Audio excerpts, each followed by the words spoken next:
The three families in modern times. As previously described, the Three Families Council today is a mere shell of democracy. In reality, it's a dictatorship run by the Sonozaki family. Both the Kimiyoshi and Furude families are far from their former glory, and it doesn't seem at all they've maintained their ancient traditions. Only the Sonozaki family has retained their glory from the past, and has inherited many colorful traditions from the age known as Onigafuji village.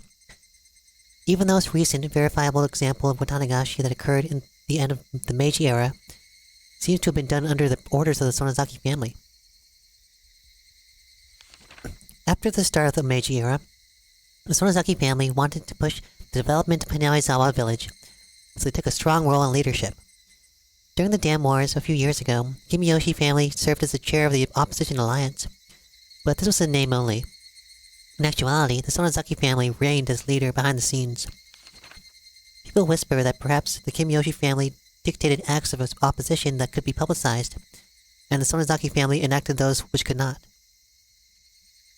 Even in Namizawa, they whisper that the multitude of unsettling incidents reported during the dam protests, such as the kidnapping of the famous head of the Ministry of Construction's son, had been carried out by the Sonozakis.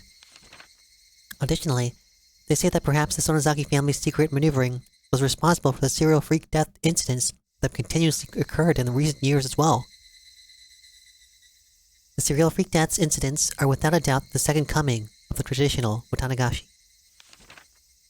They must be enacting the Watanagashi on the day of the original Watanagashi, which had fallen to the level of ordinary village festival, in order to remind the villagers of the holy laws of Onigafuji village.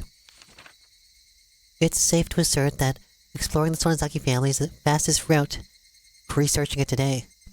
If I can expose the contents of the Furude Shrine storehouse, I'd like to narrow my research target to Sonozaki family next. The Sonozaki house is strictly guarded by security cameras on the premises, but thankfully, I've become acquainted with the sisters, Mion, next heir, and Gion. I want this to be a breakthrough I can connect to my next line of research.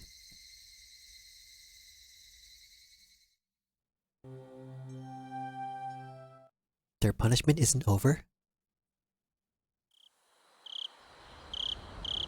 No, don't worry about it. You see, when you order the Oden here, for some reason it ends up on the annual invoice for our gas contracts.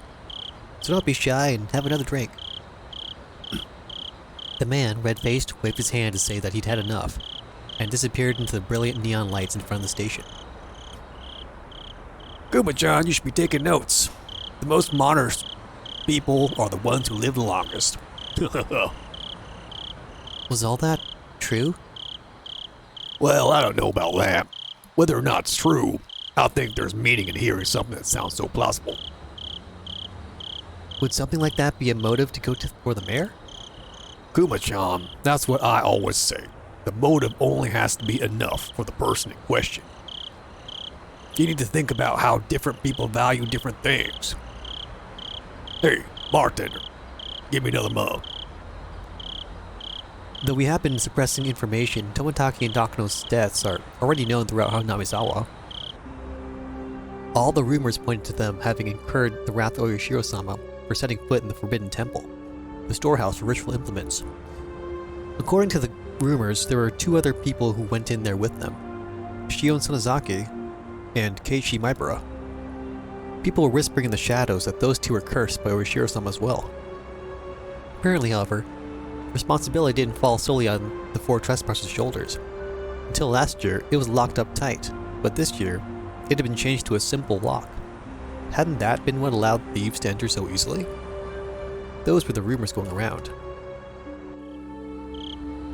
Have you ever seen it, Kuma-chan? I remember it well. I had to go there for something quite a while back. Sorry, I don't really remember. It was locked up so tight, it was scary.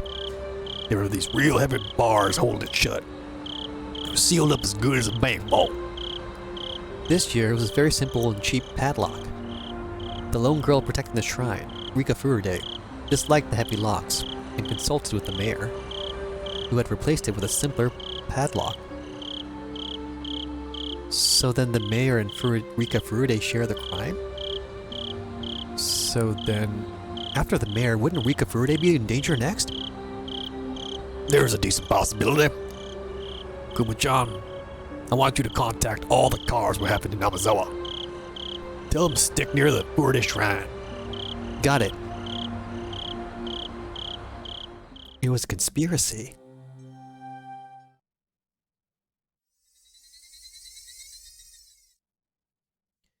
After hanging up on Shion, I searched for Rika-chan's phone number in my school's contact list. There it is. My fingers trembled with urgency, and I failed multiple times to put in the simple 5-digit number. Keiji, are you calling someone at this hour? It's late, and it's being rude to the other person. That doesn't matter right now, I shouted angrily at my mother, listening to the dial tone. Pick up. Come on, pick up.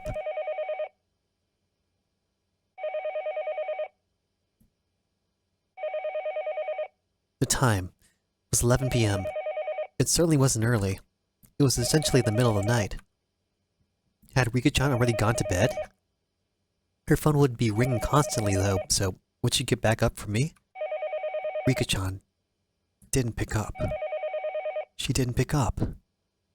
She didn't pick up. Maybe she just happened to miss it. Maybe her bed was just too far away from the phone? The sound of a phone ringing gets clearer and clearer the longer you go on sleeping. In the bathroom? Yeah, she must be taking a bath. If that was the case, then even if she had heard the phone, she wouldn't be able to pick up. It was a little late to be taking a bath, but it was possible she normally took baths right before going to bed. I'll wait 30 minutes, then try calling again.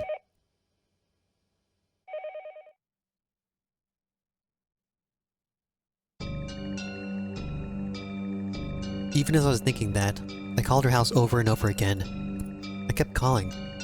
Over and over, again and again, I kept calling her, but she didn't pick up even once. I think I kept trying for about 30 minutes. Yet, she wasn't picking up. Were my phone calls so persistent that she had gotten scared of picking up the receiver? No, that couldn't possibly be it. There was no point in doing this any longer. The best thing to do would be to go there in person. Where was Rika-chan's house, though? Shit.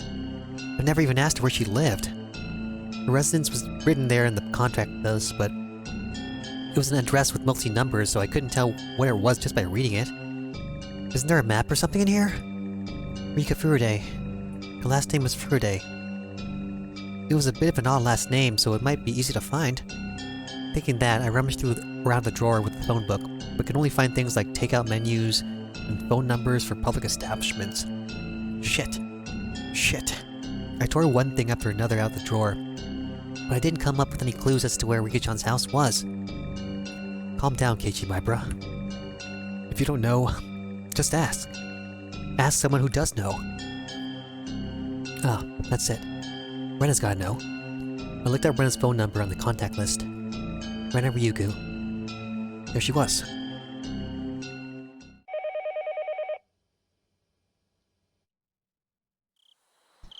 Hello? This is Ryugu. Oh, it was the voice of a grumpy-sounding man. It must have been Rena's father. I'm calling in the middle of the night. I need to be polite. I'm sorry for calling so late at night. This is my borough. Is there any chance Renaissance around? Rena's taking a bath. Oh, she's done. Rena, there's a friend over yours on the phone. Oh, right. Rena Ryugu was her real name, wasn't it? I'd gotten so used to calling her Rena that hearing her real name caught me off a little off guard. Hello? This is Rena. It's me, Keiichi. Sorry for calling so late. Huh? Keiichi-kun? What do you need at a time like this? Like this? Well, actually, I want to know where Rika-chan's house is. Rena seemed a little appalled that I call her for something like that at this hour. However, she spoke her next words seriously, as if she caught on to how urgent my need was. Oh, okay. Sure. You know how the assembly hall on the grounds of the Furude Shrine? There's a 2-story shack used for storage behind it. That's where she lives.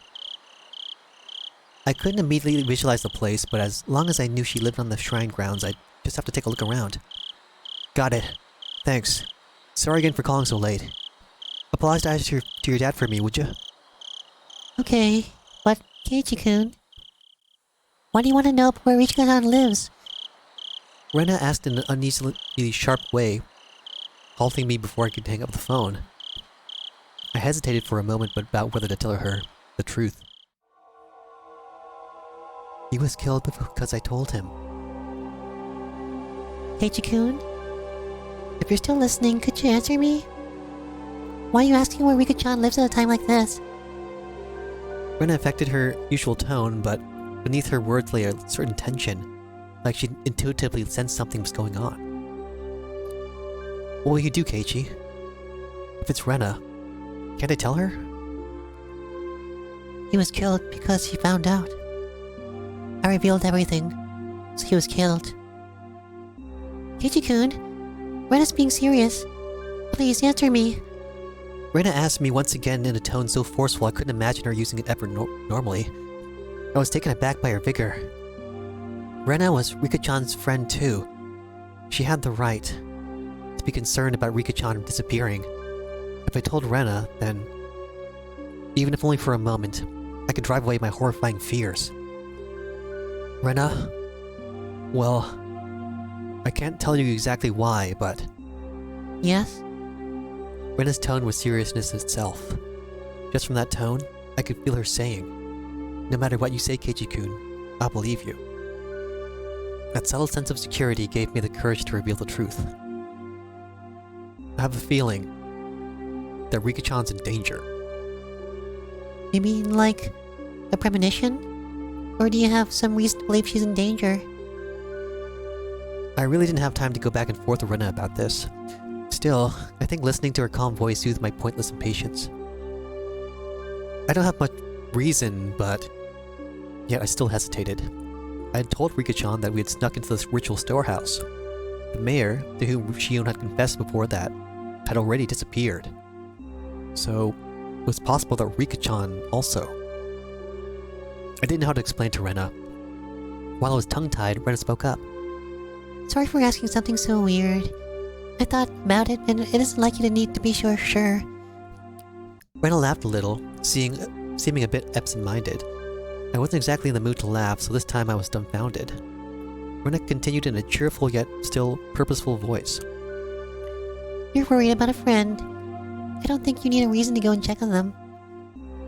Even if Rika-chan was asleep and you ended up... Waking her.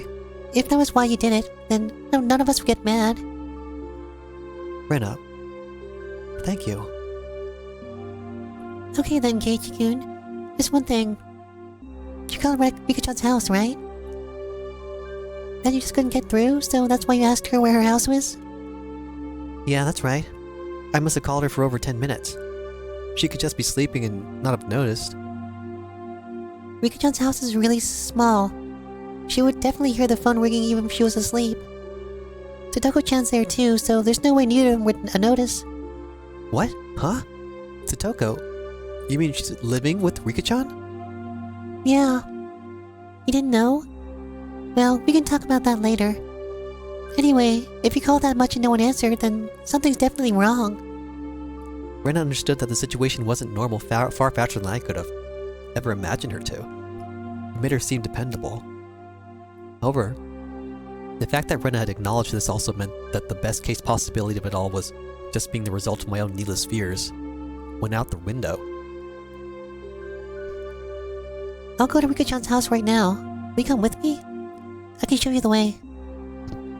Sounds good. Let's meet up at the same place as usual. I'll be waiting for you. No, wait. I'll come get you at your house. You just wait there, and tell your family you're coming with me to Rika-chan's house, okay? Will that be okay? We might lose time if you come here. Did you call Mi-chan too? She's really dependable at times like these. If you haven't, then I'll give her a call. My thoughts froze for a moment. Shion had just told me to be careful around Mion during our phone conversation a little while ago.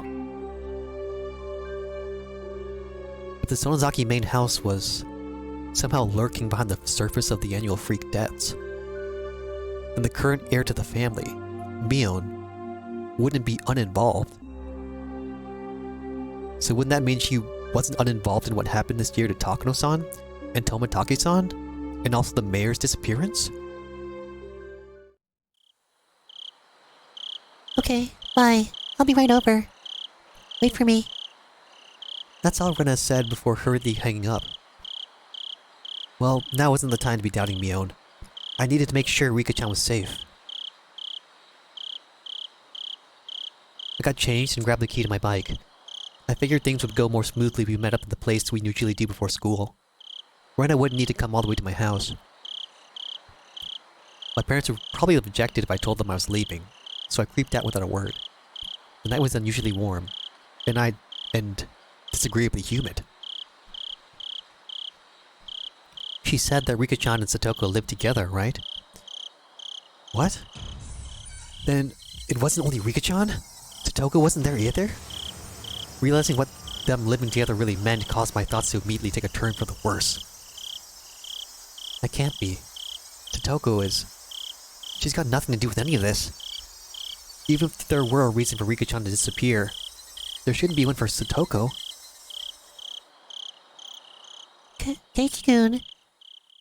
Rena was really fast. She approached me on her bike at an amazing speed. Her breath was ragged, painting a clear picture of just how hurriedly she'd been going. Hey, Rena. Let's get going. Keiichi-kun. I thought I told you to wait at your house. Rena's expression was all business. Was she mad? It came out of the blue and I faltered for a moment. Well, I just figured it'd be faster to meet up here. Keiichi-kun. Don't you get it? Rena shouted, clearly angry. I'd never seen Rena like this before.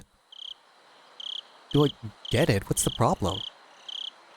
Rena seemed to notice she was scaring me, took a couple of deep breaths, then continued as if admonishing me, but her expression didn't soften at all.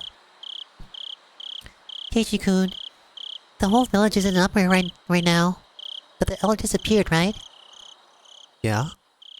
Now you're telling me that Rika-chan and Satoko aren't where they're supposed to be, right? Yeah? That about sums it up. Then you need to be more careful. You have any idea how dangerous it would be standing out here alone in the middle of the night? I began to understand where Rena's anger was coming from. You told your family you'd be going to Rika-chan's house with me, didn't you? So that in the worst case scenario, if you and I were to disappear, people would know when and where we did. Rena was perfectly level-headed in this emergency situation. Ever since the night of the Watanagashi, every night, someone had died or disappeared. On the night itself, Takano-san and Tomotaki-san met strange ends. On the next night, the elder vanished. Now, on the next night, Rika-chan and Satoko were nowhere to be found. I hadn't been thinking of anyone but myself, but it wasn't enough to say that Hinamizawa was a little weird at the moment. It was, in fact, extremely strange. Rena had even anticipated our own disappearances and had told me to tell my family where I was going. I was embarrassed at my own carelessness, and the need to be embarrassed made me afraid of the night. Sorry, I didn't tell them yet. Okay, then let's go tell them together. With Rena beside me, I wheeled back towards my house. The moon seemed strangely high in the sky. A sky that was uselessly vast and cold, so that no matter what, it would never seem to me like a dream. This cruel fact had already confronted me. On such a crazy night, Rena had been unimaginably dependable. Hinamizawa's metamorphosis, enough to make Rena caution me against carelessness, was, to me, the most fearsome thing of all. The moon seemed strangely high in the sky. I met out with Mion on the way, and she of course wasn't sure whether to believe me about Rika-chan and Satoko's disappearance. Kei-chan, are you serious? I'm going to get really mad if this is a joke. Mion was clearly displeased. If this were a joke, it wasn't very funny. I understood how indiscreet my words were. Ever since the day before yesterday, someone had either died or vanished every night. Rika-chan and Satoko disappearing after all that was something you just couldn't say, even in jest. Mi-chan, if it really is a joke, don't get mad, smile. It would be a joke after all. We need to go make sure whether it's a joke or not. You're right. Sorry for getting upset. However indiscreet a joke may have been, if we learned that our friends were safe, it would end up as nothing more than a funny story. Having been warned about that by Rena, Mion gave a dry smile, the tension she felt loosening a bit. She mounted her bicycle as well. Our 3 bicycles' lights flashed down the pitch-black roads. They were some of the only illumination outside. Hey, Chan. Why did you suddenly decide to call and ask about Rika-chan's house at a time like this? Mion asked me about the same thing that I had trouble explaining to Rena. Would it be weird to call it a premonition? I couldn't quite tell because it was dark, but I thought I could see Mion smiling very ambiguously. I definitely understood that she wasn't convinced, though, despite the darkness. Well, I had this bad dream while I was snoozing, and I couldn't get it out of my head. So, did Rika-chan get kidnapped in the dream? Well, it was more of a vague feeling, sort of thing. If Rika-chan had answered the phone, I would have called you to Rena after that. Lies smoothly babbled out of my mouth, makeshift though they were. I was lying because I thought telling them that I was connected to Shion would be like silently admitting we'd stolen into the ritual storehouse together that night. Mion didn't press me any further. I don't know whether that convinced her, or maybe she figured out that making sure Rika-chan and Satoko were safe would be faster than making an issue out of it. I felt relieved, and immediately a little guilty. Mion hadn't really been acting any differently these last few days, but I'm still trying to distance myself from her for some reason. It was only because of what I'd heard from Shion and Oishi-san that she was a successor to some kind of super extravagant gang family. No. Was I just trying to force myself to forget? Don't do that, Keiichi Maibara. Wasn't it? Wasn't it Mion who was the first to ask about the night for Tanagashi? In such a harsh tone at that? Have I already forgotten the terror I felt that time? Mion looked like someone different from the Mion I knew. When I think about that Mion, then Shion and Oishi-san's descriptions of Mion made a tiny bit more sense. That's it, isn't it? If it wasn't for how she acted that day, then I wouldn't be feeling this way towards her now. What on earth was going on with her back then? I was conveniently thinking of only everything she had done after that, while disregarding the very first thing, the thing I should have been looking at the most, wasn't I? Mion was pedaling her bicycle in front of me, her long hair fluttering in the wind. No matter how long I looked at her back, it never gave me answers to any of my questions. We went all the way to the stone steps leading up to the shrine grounds. Of course, we weren't going to want to haul our bikes up there, so we parked them beside the staircase instead. So this is the Furude Shrine. Everybody comes and goes as they please, as if it were a park, but this place is actually a grand estate owned by the Furude family. So the entire shrine is private property. It really makes you feel the passage of time. 10 or 20 years ago, it would have looked the exact same. Then wouldn't that mean the Furude family is really old? With a history going back for generations? Yeah, they're gone. That's odd. Rena said something clearly disquieting, so I ran over to her. What's wrong, Rena? Rika-chan and Satoko-chan always leave their bicycles here. See? They're gone. I took a look around. Indeed, there were no other bicycles aside from the ones we'd taken to get there. Couldn't they have parked them somewhere else? Could they have brought them up the stairs? Just as she said, I couldn't imagine Rika-chan and Satoko lugging their bikes all the way up there. We hadn't yet knocked on Rika-chan's door, but reality was already sparking some ideas that weren't what you'd call good. Maybe that they were just parked under some trees and we hadn't noticed them. I refused to believe that not being able to find their bikes here was proof that they disappeared. Let's go. The only way to be sure is to check their house. We all nodded and dashed up the stone steps. We passed through the red arch and came out onto the shrine grounds, which was covered in neat gravel. It was so quiet here, as though Watanagashi Festival had never happened. So, where's the house they live in? Over here. Come with me. Rena took the lead and sprinted off. He went towards the assembly hall behind the shrine, then looped around behind it.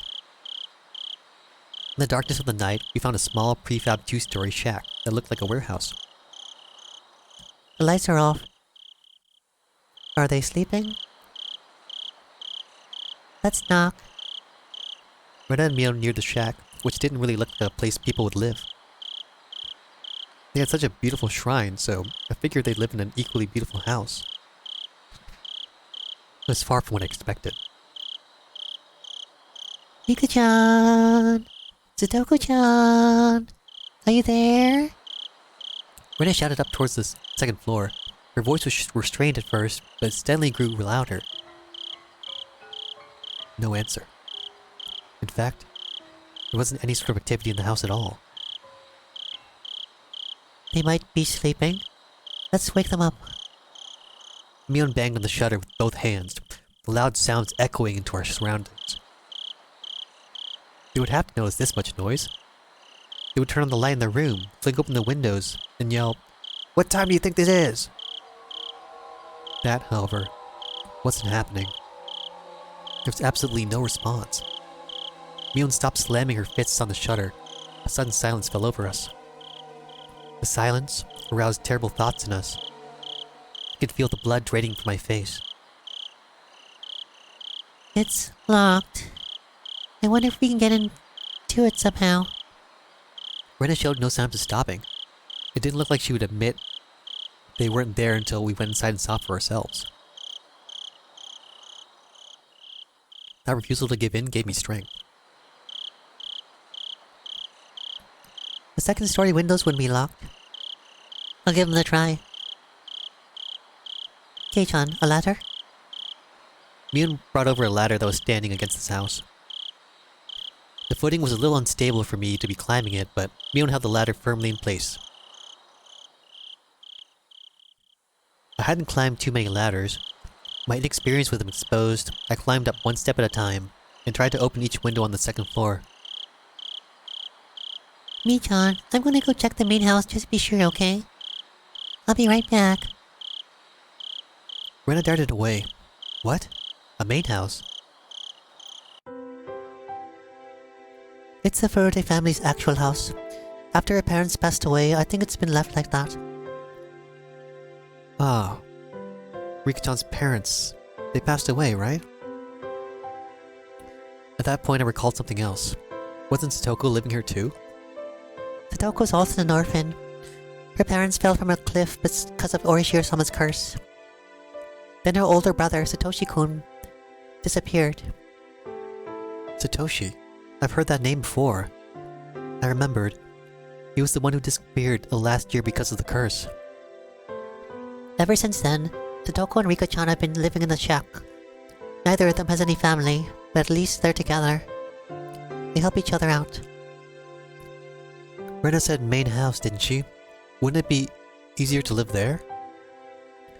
The curtains were drawn, so I couldn't get a good look inside to see, but two young girls living together seemed like a pretty tough life. I think she tried that at first. She said it was hard though, because it reminded her of her parents. I had no idea. I feel really bad for them. They weren't normally so cheerful at school, that I'd never even realized an atom of this.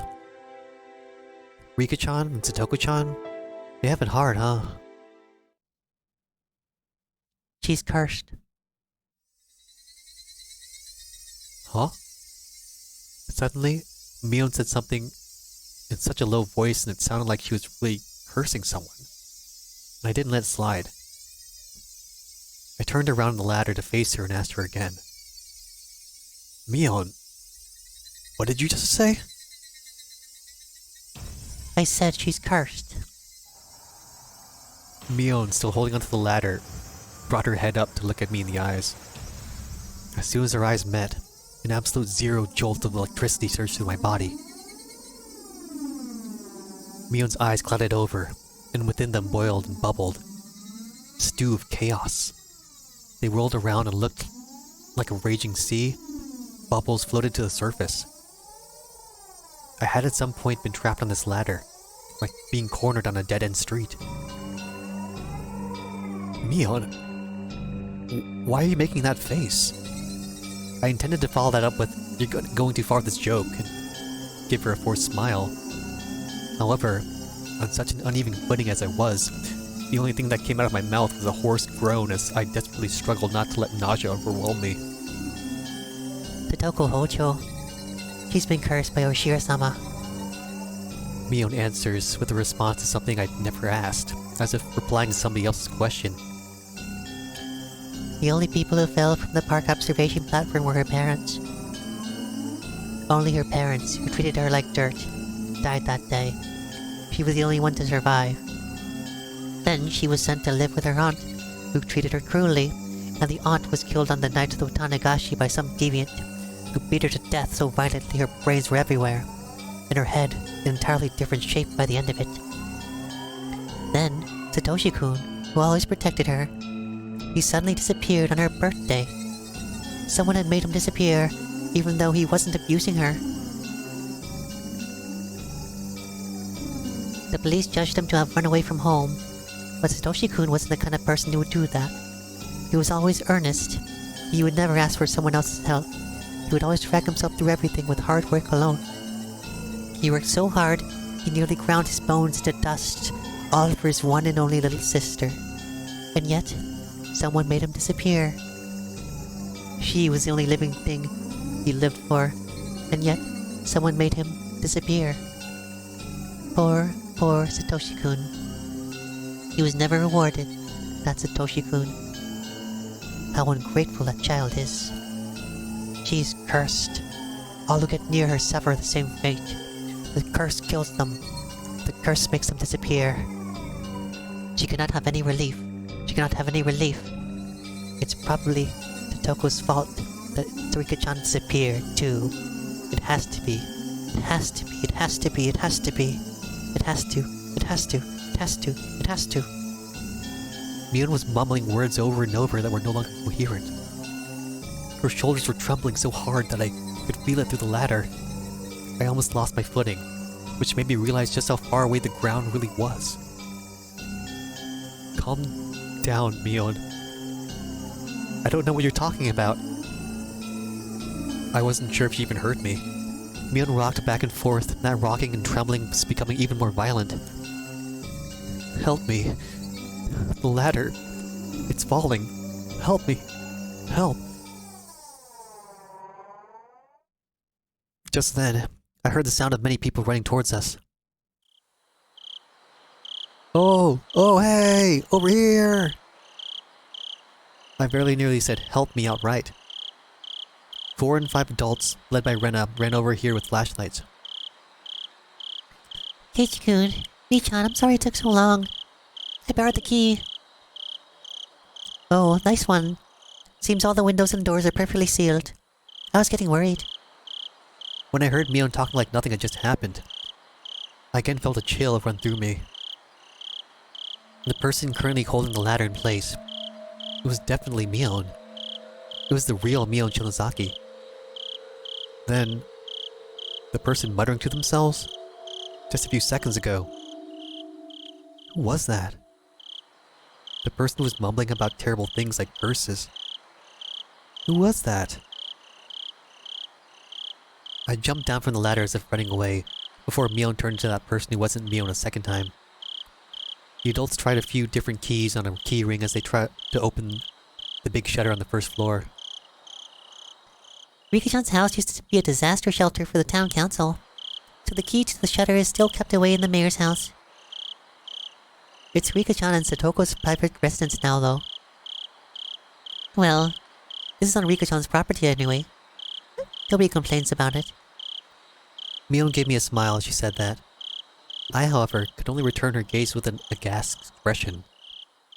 Mion was acting all too normal now, but that only contrasted all the more sharply with her earlier un-Mion-like creepiness. Bang! Bang! Clack! Clack! Clack! Bang! The shutter opened up for the first time in a very long while. Rena located the light switch and wasted no time going inside. I followed her in, Rika-chan! Sadoko-chan! If you're here, say something! We climbed a narrow staircase. It looked like nothing more than a warehouse, but now that I was inside, I could feel how lived in it was. It was a person's home. Somehow, the scent of the two of them filled the place. This was definitely where Rika-chan and Satoko lived. The first floor doubled as a town assembly warehouse. The second floor was a space entirely for living. Just like a one-room apartment, the past kitchen was a living room taking up 150 square feet.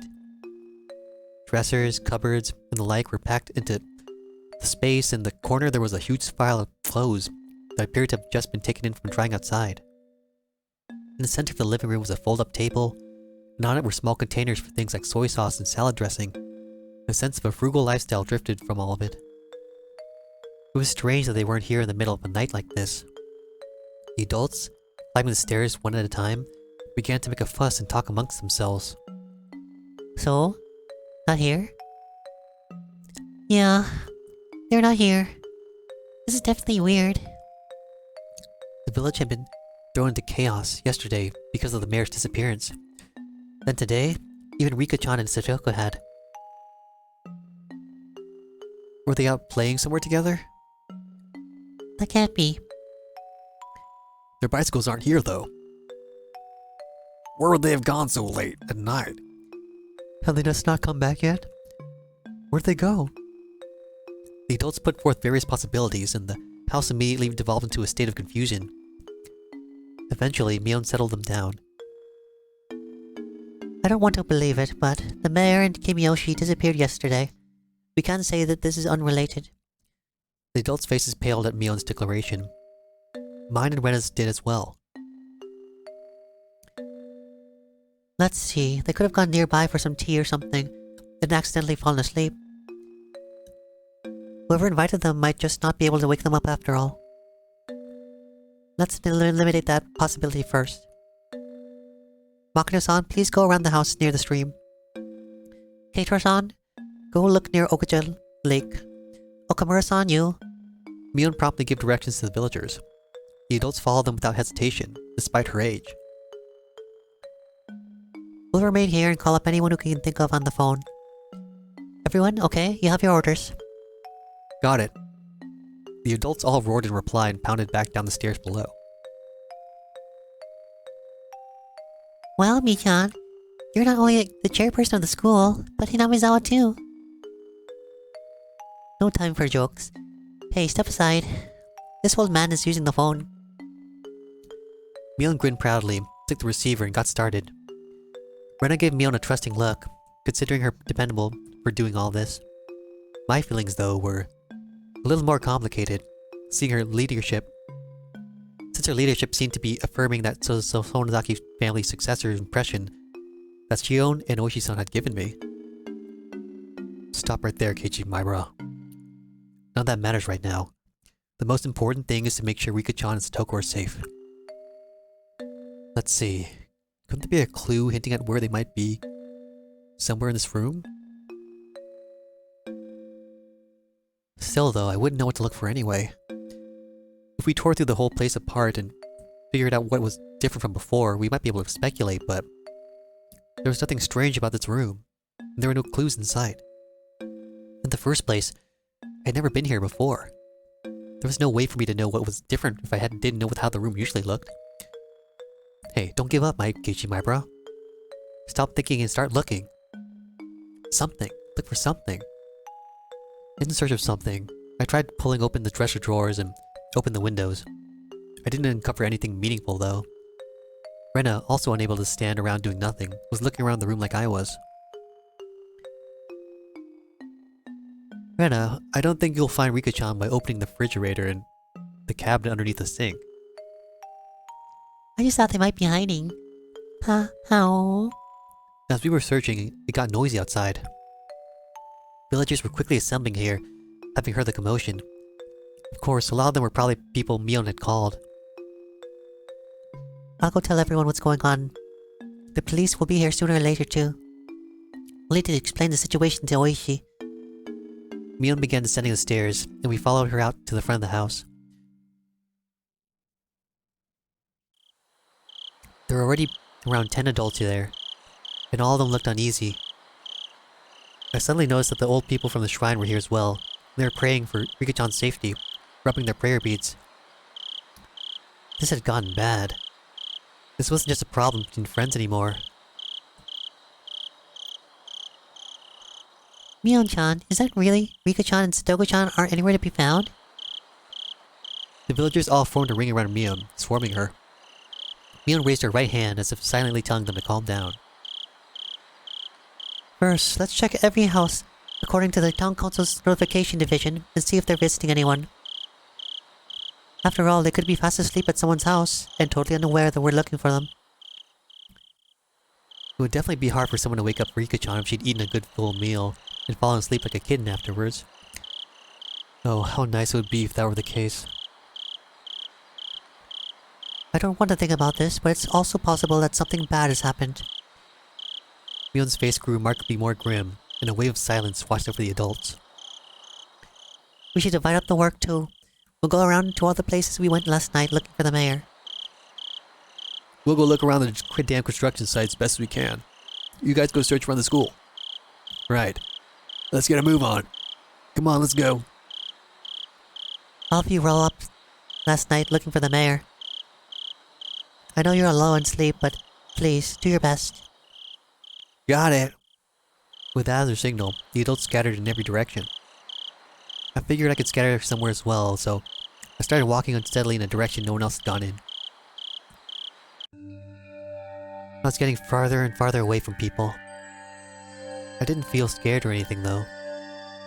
If someone were made to disappear, Shion and I would be the first. It would have been perfectly normal to be scared of the dark. However, I didn't feel that way. Why was that? It was because tonight, someone had already disappeared. So nobody else would disappear tonight. It would take some time before I, exhausted as I was, would feel guilt at the cause of my own selfish sense of relief.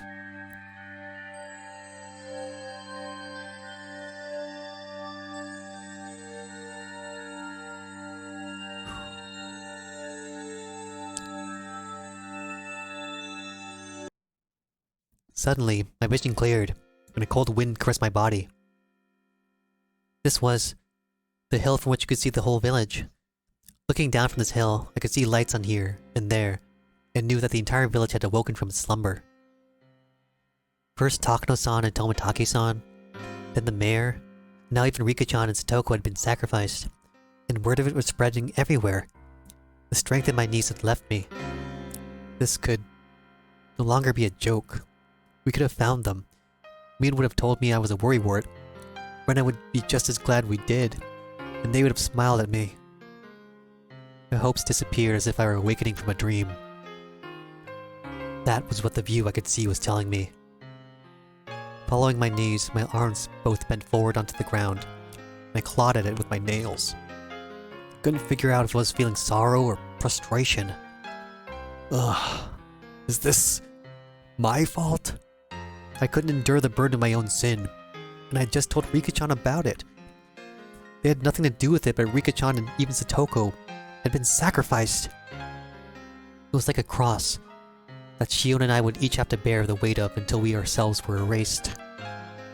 Well, if I'm going that far, the problem started long before that. My original sin of breaking taboo and entering the ritual storehouse without asking. I knew I shouldn't have gone in there from the start. Yet, I lost out to my cheap curiosity. I hadn't felt so angry at myself until this very moment. It was a crunching sound. I wasn't even interested in who made the noise, despondent as I was. Keiichi-kun? Keiichi-kun? Are you okay? It was Rena. Perhaps my clawing at the ground made it look like I was having stomach pains. She ran over and rubbed my back like she was trying to make me feel better. This is all my fault. It's because of me. It's my fault. Keiichi-kun's fault? You didn't do anything wrong. Please don't blame yourself for this. I could tell Rena was doing her best to choose the right words out of consideration for me. That's why I could sense her intent behind those words. Keiichi-kun, you know why Rika-chan and Sadoko disappeared, don't you? Is what she really meant to say. Because it was an emergency, Ren had ignored the reason why I wanted to make sure Rika-chan was safe, but now that we'd actually confirmed her disappearance, it's only natural Ren would start to wonder about why. However, with the situation having gone this far, I couldn't possibly tell her now. I didn't want to admit that Rika-chan and Satoko had disappeared, but I couldn't let Rena disappear either. Keiichi-kun, if you stay out here in the wind, you'll catch a cold. Rena sat down, bringing her eyes level with mine. They told us that children should go back home to sleep. Rena showed me her watch as she said that. It was long past 1 in the morning. Time was passing too quickly. Had I been crawling around here for that long? If we don't sleep soon, we'll have trouble getting up for school tomorrow. Even the adults are really worn out, since they were up searching for the mayor last night too. They were saying that they'd break up a little earlier tonight. I was a little upset that they weren't allotting as much time to this as they had to search for the mayor last night. But that was something that I, the cause of everything, had no right to criticize them for. It's alright. The police all arrived a little while ago. Look, there's police cars coming to the village right now. Hearing that remark, I looked down at the village to see that there were indeed more cars than one normally would expect this hour, coming from the darkness on the side of the other mountain. However, none of their emergency lights were on. Of course, their sins weren't wailing either. Or sirens. That's right. All the incidents that occurred right after Watanagashi were seen as the product of Orishiro-sama's curse. It will be handled in secrecy. Rika-chan and Satoko too? Their disappearance would end up exactly like the other serial incidents in the past. Surreptitious, unresolved, declared a mystery, and disappear from memory.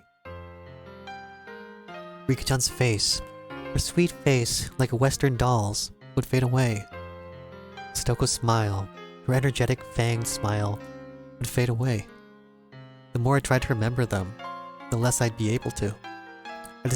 I deserved to be called an idiot dozens of times over, and it wouldn't be enough. I couldn't hold back the tears of my own sheer stupidity. I don't know what you're blaming yourself for, Keiichi-kun, but you should stop. I wasn't about to deny it. I couldn't. Even so, I couldn't affirm it either. I wanted to at least keep Ren out of this. If she found out, she would become involved. Please, Rena. Could you just leave me alone? Even if I went home, I wouldn't be able to sleep. If I couldn't get to sleep, then I would at least wanted to search for Rika-chan and Satoko until I collapsed. The entire village was looking, and yet they still hadn't been found. I don't think I'd be able to find them if I went looking alone at this point. But still, I had to do it. They disappeared because of me. I couldn't possibly go to sleep while other people are out there still searching. I said that to myself in self-deprecation, but I soon realized that Rena was silently trying to find the meaning in my mumblings. I realized I had misspoke. It's Keiichi-kun's fault? Why do you think that? Why? That can't be. Keiichi-kun, you're not at fault. I was happy that Rena said these things to me, but she only did so because she didn't know the truth. If she knew that everything had been caused by my breaking taboo on the night of Watanagashi, then even Rena would curse my existence. However, I can't even allow for those curses. That would mean confessing my own crimes to Rena. If I spelled even one word of having snuck into the ritual storehouse on the night of Watanagashi, then even Rena could disappear tomorrow night. The gentle, spirited, always joking, always howling, but in a time like this, the most dependable person in the world, Rena, might disappear. I don't want that. Anything but that. This time, I need to bear my own cross. Alone. Keiichi-kun, I know that you always have your friends in your heart. I can really understand feelings like you would want to kick yourself. Rena knows, though, it's not Keiichi-kun's fault. You didn't do anything wrong, Keiichi-kun, and I know that. You know that? You're shivering in my veins, rushed up my back, and replaced the sorrow in my heart with fear. I didn't tell her anything, did I? Maybe I accidentally said something that caused Rena to figure it out? This is bad. Now Rena will disappear. Rena will disappear. Then Rena, the same way I always did, grabbed my head and began to pet it, roughly. Keiichi-kun, are you thinking that Rena might disappear now too? Because of Oyashiro-sama's curse? She puts more force into the hand rubbing my head. You don't need to worry about that. Rena isn't going anywhere. I promise. Why? How can you say that with such confidence? I mean, somebody's been sacrificed every night so far. There was no proof that it wouldn't happen again tomorrow night. There was even less proof after all, that the sacrifice would be Rena's. I don't care who you are. Just please, if you're going to erase someone, erase me first. Please, stop cruelly getting rid of people we're close to, like the mayor for Shion, and Rika-chan and Satoko for me. Shion's hysterical shouting came back to mind. They must be planning to kill us all. Last of all, they weren't killing the first people came to mind. They start by killing those we're close to, and then after they cause us so much pain, then they'll kill us. That must be what they're doing. Rena, please don't disappear. Please don't, as long as I'm still here. I can no longer conceal the sobs welling up within me. Come on, Keiichi-kun. Crying doesn't suit you. Let's go back to the others. The housewives are cooking some miso soup for us. It'll warm you up and calm you down. Rena prompted me to stand. I didn't have the energy to oppose her, so I stood up as she urged me to. We returned to the shrine grounds to find several gas stoves with miso soup in big pots. Many villagers there sipped at the soup they were given in dead, stony silence. Their expressions were absolutely exhausted. Everyone had just been running around the village until a little while ago. From the dreary looks on their faces, though, I assumed they hadn't come up with anything yet. Kei-chan, where did you go? I was worried you disappeared too. Sorry. Mion held out some miso soup for me, but I refused the offer. I didn't have much of an appetite. Mi-chan, how is it? Did you find any clues? Mion took a sip of her soup, her expression frank. None at all. School ended and they went home. Then the two of them went somewhere on their bicycles. Moreover, nobody ever saw them riding their bikes, so... When it's dark out in Hanamizawa, people quickly vanish from the streets. Aside from adults hurrying back home from town in cars and on bicycles, it was normal to see absolutely nobody walking around outside. It wasn't at all strange that nobody had seen Rika-chan and Satoko riding their bikes. It was the same last night with the mayor. There's no hope. Mion's apathetic tone pricked my nerves. But that anger quickly subsided. She'd been doing all sorts of things to try and find Rika-chan until just a second ago. If I asked her, she'd probably say that she was up all night last night too, looking for the mayor, wouldn't she? She must have been far more fatigued than I was. Besides, what about me? I had spent the time hunched over in indecision all alone. I had no right to say anything about Mion. Kei-chan, I know it's hard, but let's turn in for the night. We just decided we should break up the search for now. Drink this and let's call it quits. Is this the end? Oh no, of course not. Once it's bright out again, we'll do a thorough search with the police's help. They could have gone to Okonomiya too. People are even saying we should go through all the Shishibone city, investigating whether there are any witnesses for both the girls and the mayor. Anyway, what happened, Kei-chan? Where'd you go off to? You vanished all of a sudden, I was really worried. Suddenly I was on the receiving end. I didn't have the willpower to respond. Sorry. I'll be more careful. Nothing happened? Wasn't anyone suspicious spying on or stalking you? Nothing like that? Mion demanded with a serious expression. I was being criticized for how inconsiderate I had been. Despite being in so much pain, I was frustrated that I was being criticized. But it was my sin. My sin, and I must bear it alone. Nothing. I'll be careful either way. Sorry. Mio, now aware that nothing had happened, heaved a big sigh with her shoulders, looking relieved. Oh, my. I knew I smelled something good cooking from over here.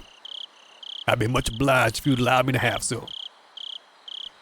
We heard the repulsive voice of a fat man. It was Oishi-san, trailed by a handful of police officers. He was acting energetically in a way unfitting given the situation. There's not much left, but you can have some if you want. Mion didn't like Oishi-san very much. Her cold attitude, though, didn't seem to bother Oishi-san in the slightest. It was like splashing water in a frog's face. Well now, miso soup leftovers have a bit too much salt for my taste. Confound it. Would y'all like any? He recommended it to his subordinates, but everyone gave dry smiles and refused. So, have the police gotten any hold of any clues? Rena's smile was warm enough to replace the miso soup. Don't you worry, little mister. Everything's fine. We're searching for them real good. He didn't say a word about having found any new clues. In other words, there had been no progress. That sure was an annoying way of beating around the bush. In any case, it really has gotten late. All you youngsters should get on home and get some sleep. It was bad for your health otherwise. Yeah. Kei-chan, Rena, get some rest. These guys don't get our tax money. They'll handle it from here for us. We're taxpayers too, you know. It's like we're here drinking our own piss. I really wasn't in the mood for laughter. In fact, Oishi-san was the only one laughing like an idiot. Okay. Seriously, please do your best. Let's go home, Keiichi-kun. It'll be harder to wake up tomorrow if we don't. Yeah, that's right. I can always bring you home if you need. Oh, Kuma-chan, why don't you bring the car around? No thanks. We came on our bicycles, so... No need to worry. We came in a truck. We'll just throw the bikes in the back. We may have gotten pretty sleepy, but we just needed to ride home at this point. I didn't want to bother the police like that.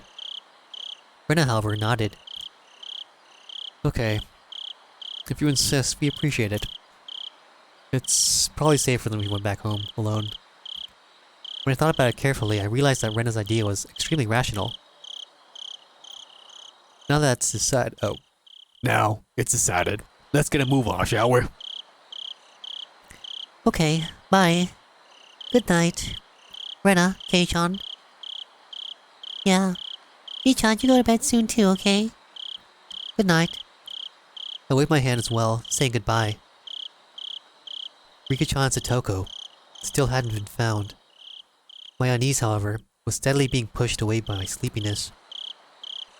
Rena showed the police where our bicycles were, so that Oishi-san could haul them up into their truck. He prompted us to get into the back seat. I could hear the spring squeaking as I sat down to a seat that would normally hurt my rear end. But at this point, it was very soft. It was more than comfortable enough for me to fall asleep on. Ladies first. We'll start with the little Mrs. Home. Where do you live? Thank you. My house is, well...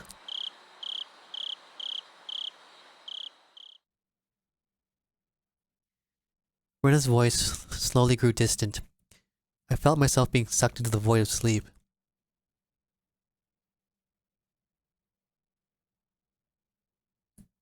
Hello?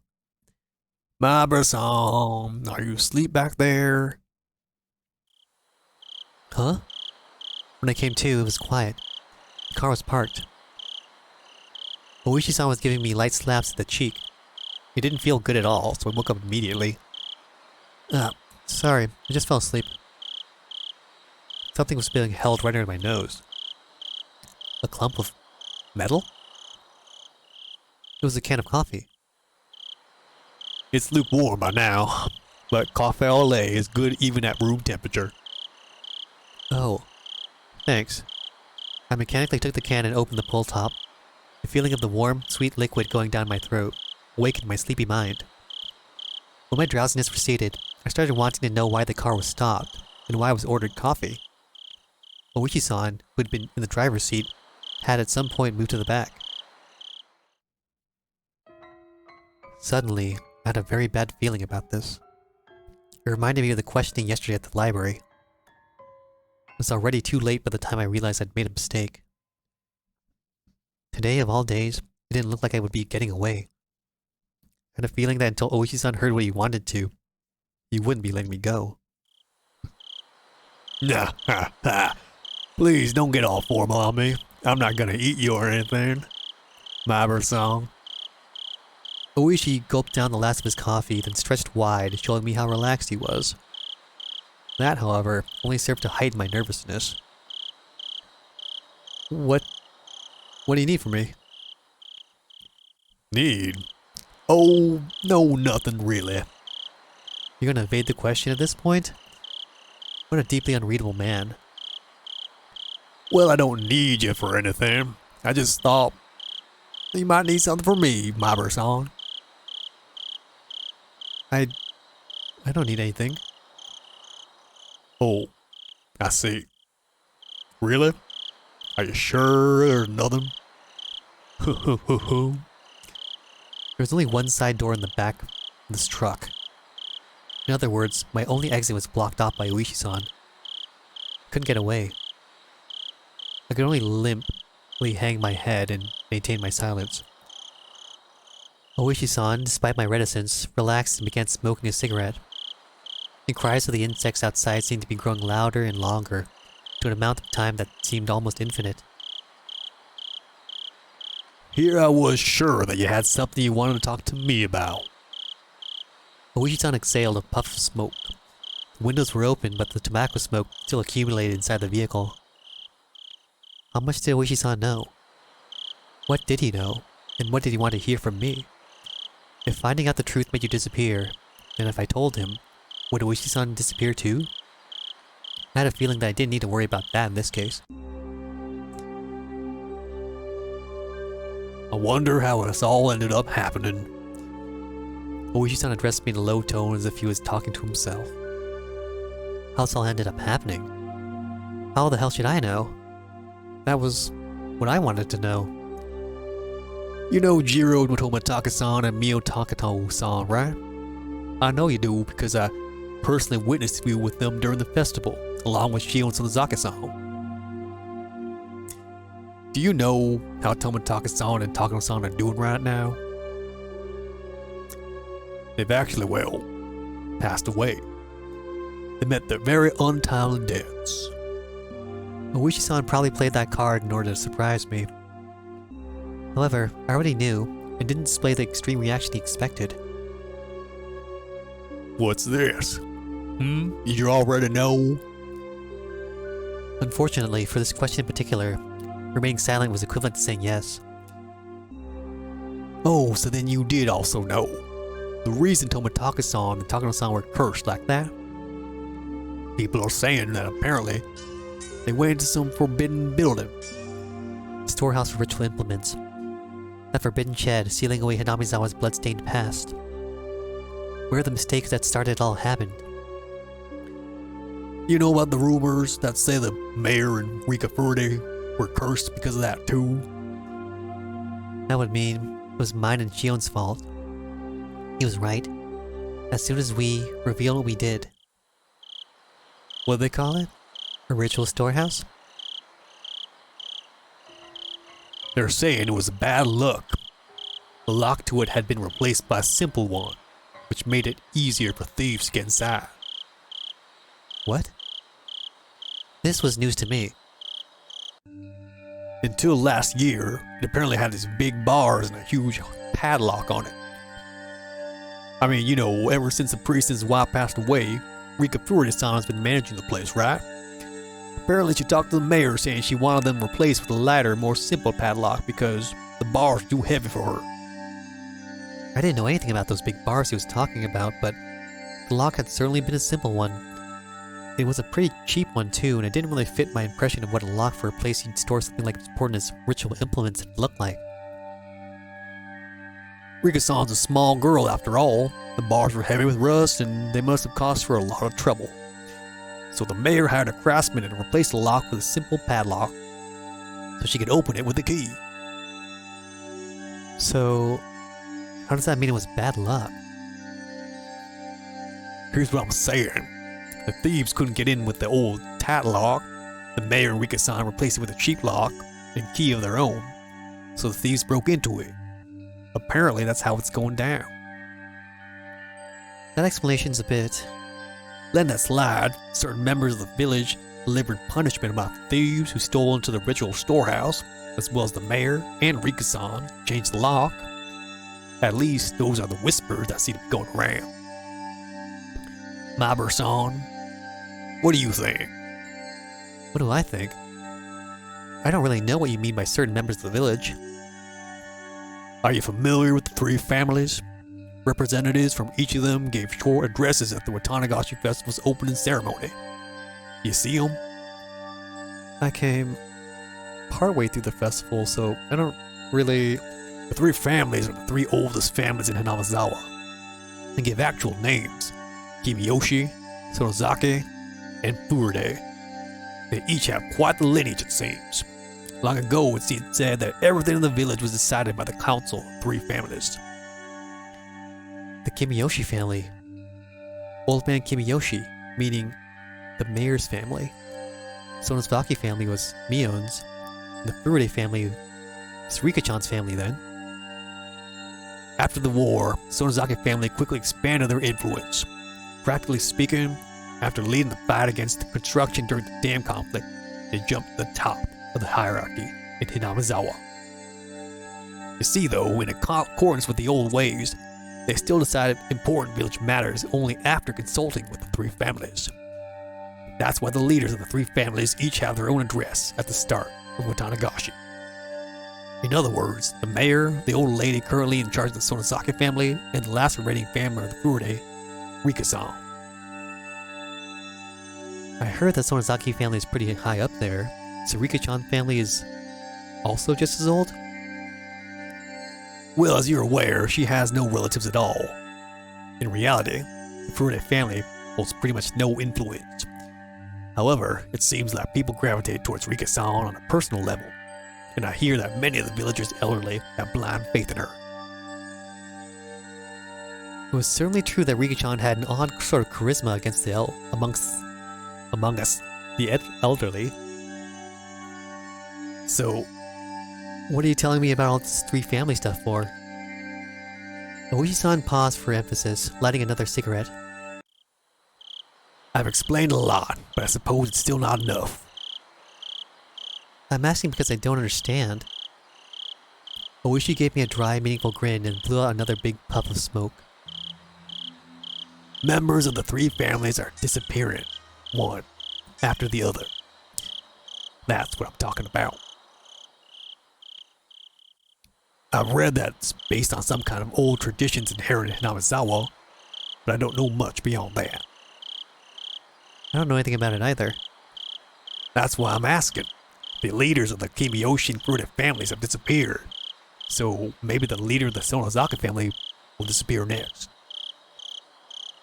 Well, that's just a random idea bouncing around my head at the moment. Just kidding. Really? The leader of the Sonozaki family? Who is it? The current leader is the old lady at their main house, but it wouldn't be incorrect to say that practically all the rights and leadership have been transferred to the granddaughter, Mion-san.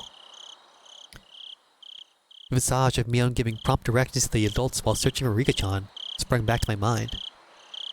Mion? She's gonna disappear? I hadn't even thought of that possibility. All my hair stood on end.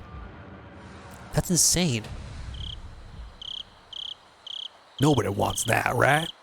Of course not. We can't allow that. Clamp. Oishi grabbed my shoulders with both hands. Then help us, Mabar-san. If there's anything you've noticed about me on Sonozaki lately, please tell me. I was going along with him. By the time I realized it, it was too late. Oishi brought his face in closer, almost close enough to ram into me, waiting for my next words. This pressure. I can't tear my eyes away from his. That moment I heard a beeping sound. It was from the driver's seat. He ignored it at first, but it started to bother him, so he finally let go of me and leaned into the driver's seat. Hello? Yep. Loud and clear. I was saved. Of course, it's not like I could escape through this opening. I see. Yes? Alright. Let's head back then. Yeah. Okay. Apparently, he was being recalled. Now that I knew I'd be freed, tension in my body dissipated all at once. Looks like I need to get going. We're just getting to the good part, too. That's too bad. Oishi-san flung open the door, exited, and walked around the front of the driver's seat. He left the door open. Did that mean I could leave? You really care about your friends, Mabar-san. An admirable trait for a kid to have in this day and age. I totally understand. It feels like you'd be betraying them if you told the police anything. Mabar-san, it's the middle of the night, so get a good night's sleep, and then think about it. Just a little bit of courage from you might end up being what saves many of your friends in the end. Did he want me to say that the sacrifices wouldn't stop with Rika and Satoko? You know this already, but every night since Watanagashi, something has happened. In the past, the curse only occurred once per year, but this time, it's been going on for days. What a prosperous year this has been. I don't think you can call that prosperous. Night before last night, now today. There's no proof that something won't happen tomorrow night as well. It's our job to prevent such things before they happen. But for that, we need your cooperation, Mabar-san. I looked out the open door, to see none other than my own house, right in front of me. It creeped me out that he knew my name and address. But I was too sleepy right now. I was too sleepy to care. Well, you're probably tired. It's right at 3 in the morning. Please get yourself a good rest. Yes, sir. I'll be going now. When I was about to get out of the truck, as if to deliver a parting blow, Ohi-san said in a raised voice, I'll be coming by every day until you feel like talking, alright? I don't believe forcing you to confess an interrogation room is really in fashion these days. I couldn't say anything in response, but me slamming the door shut probably served the same purpose. After lightly beeping the horn, Oshi-san's truck drove off. I went to the front door without waving goodbye. The door was locked, but the chain wasn't up. I unlocked the door and entered. Then walked over to the staircase. That was where I lost consciousness.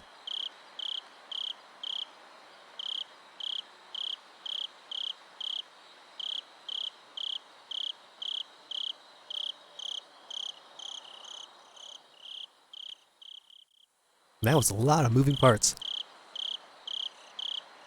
Thanks for watching.